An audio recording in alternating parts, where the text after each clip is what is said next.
Juan Carlos Hidalgo del Instituto Cato desde Washington ya nos espera. Te debo a José Gabilondo porque estuvo con nosotros para analizar las ideas de Donald Trump y contigo en particular y no está el día de hoy, Juan Carlos, pero bienvenido y vamos a darle con todo.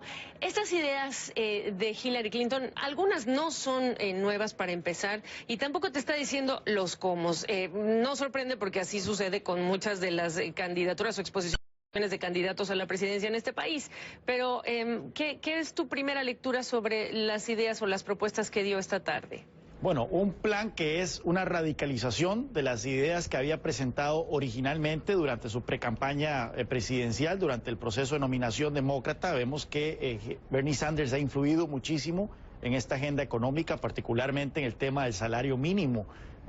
Hillary Clinton hablaba de aumentar el salario mínimo a $12. Vemos que al final prevaleció la tesis de su ex rival demócrata de aumentarlo a $15, que es un aumento sumamente fuerte que probablemente tendría un impacto bastante marcado en el mercado laboral, un impacto negativo en el mercado laboral.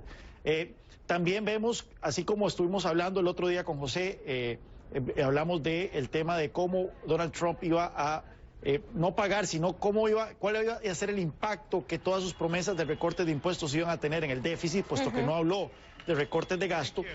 Vemos todo lo contrario en el tema de Clinton. Vemos que muchas promesas de gasto, seguro familiar, pagar las deudas universitarias de las familias que ganen menos de $125,000 al año, un proyecto, un banco de infraestructura, etcétera, etcétera, etcétera. Esto encima de lo que ya gasta el gobierno federal, y en ninguna parte dice cómo va a pagar por esto. Simplemente dice, vamos a meterle un impuesto a los ricos. Bueno, ya sabemos que la cobija no va para tanto. Los ingresos de los ricos no son tan enormes, no son tan abismales aquí en Estados Unidos como para que un impuesto a ellos pueda cubrir por este déficit que cada vez va a empezar a crecer a partir del 2019 y esta deuda federal que ya supera el 100% del tamaño de la economía. Exactamente. En el tema fiscal, como muy bien dices, ella califica el plan de Donald Trump como, ya lo decía yo más temprano, como un plan que básicamente le está dando un recorte de impuestos a los más ricos, dice la laguna fiscal o impositiva que estaría creando Trump. Pero en el lado fiscal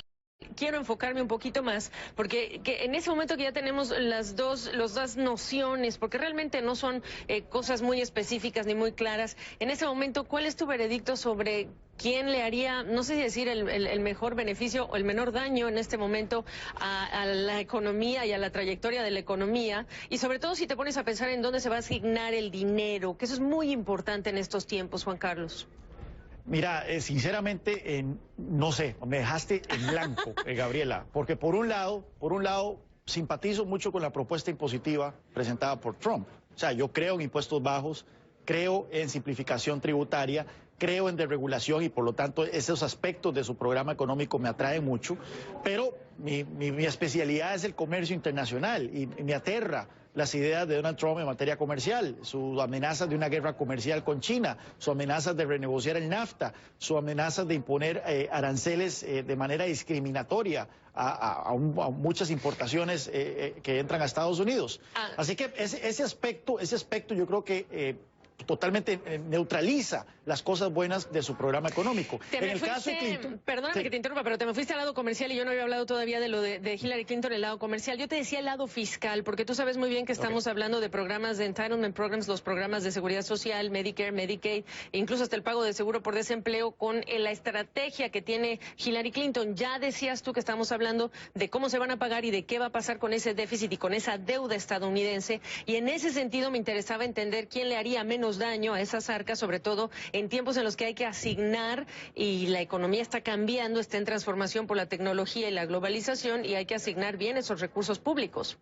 Igualmente no queda claro.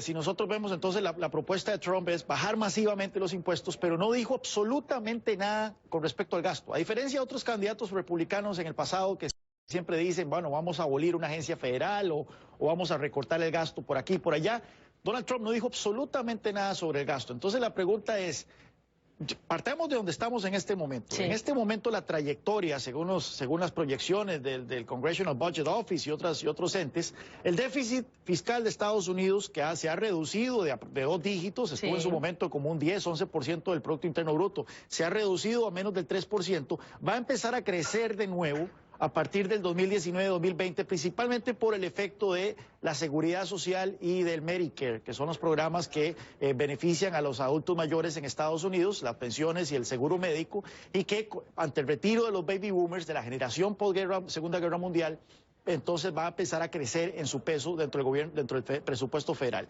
Entonces, sin hacer nada, ya tenemos de por sí esa presión sobre las finanzas federales. Entonces, viene Donald Trump y dice, vamos a recortar impuestos de una manera significativa, pero no vamos a tocar el gasto.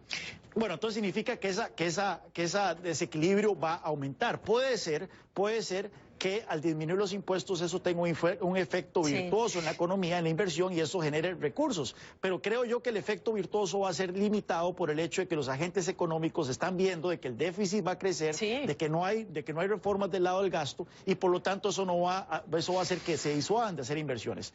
En el caso de Hillary Clinton, para caer con Hillary Clinton, ella lo que está diciendo es, en esta trayectoria de gasto, que ya va así, vamos a añadir todavía nuevas promesas de gasto, nuevas promesas en cuanto a educación universitaria gratuita, sobre seguro familiar, etcétera, etcétera.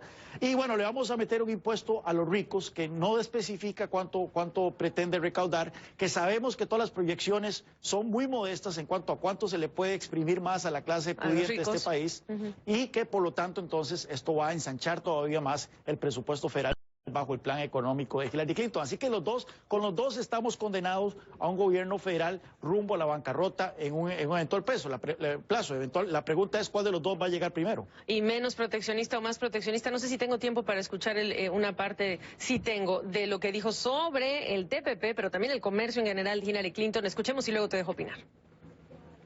Un mensaje a todos los trabajadores en Michigan y en Estados Unidos. Yo frenaré cualquier acuerdo que mate puestos de trabajo, incluido el acuerdo transpacífico.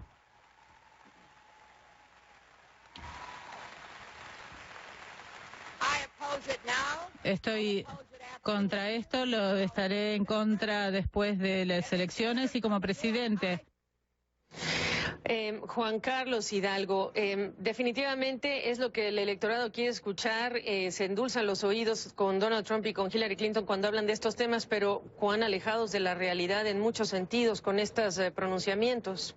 Es demagogia pura. En el caso de Donald Trump, él tiene un gran récord, o sea, un pasado bastante documentado de oponerse al libre comercio, pero en el caso de Clinton vemos que ella va con los vientos electorales. Estuvo a favor de NAFTA, luego estuvo a favor en contra. Cuando fue secretaria de Estado estuvo a favor del TPP, ahora que se está lanzando de candidata está en contra. Entonces ella es altamente oportunista en este tema. Lo que sí es cierto es que por lo menos los dos candidatos por el momento están diciendo que se van a oponer a cualquier nuevo tratado comercial, más bien amenazan con retroceder en algunas de las ganancias que hemos tenido en materia comercial en los últimos años, y bueno, quedamos advertidos, ¿verdad? No hay, por lo menos de los dos partidos mayoritarios, no hay un candidato que abrace el libre comercio que tanto bien le ha hecho a Estados Unidos, tanto bien le ha hecho al mundo, y que debería tener una voz más decidida en esta campaña política defendiéndolo. Y tú me vas a decir además que vamos a prometerle a la gente que le vamos a cuidar el trabajo. El trabajo no se cuida así desde la vía del dedazo de la política. Juan Carlos Hidalgo del Instituto Cato, gracias. Muchas gracias, Gabriela. Iba a dar una estadística más, pero ya se acabó el tiempo. Dámela rápido. Bueno, de los trabajos que se han perdido en Estados Unidos en los últimos 20 años, únicamente menos del 20% tiene que ver con comercio. La mayoría ha sido por cambio tecnológico, y eso no creo que ninguno de los candidatos está proponiendo parar el cambio tecnológico. Reality check, dice la frase, por eso te tenemos acá. Gracias.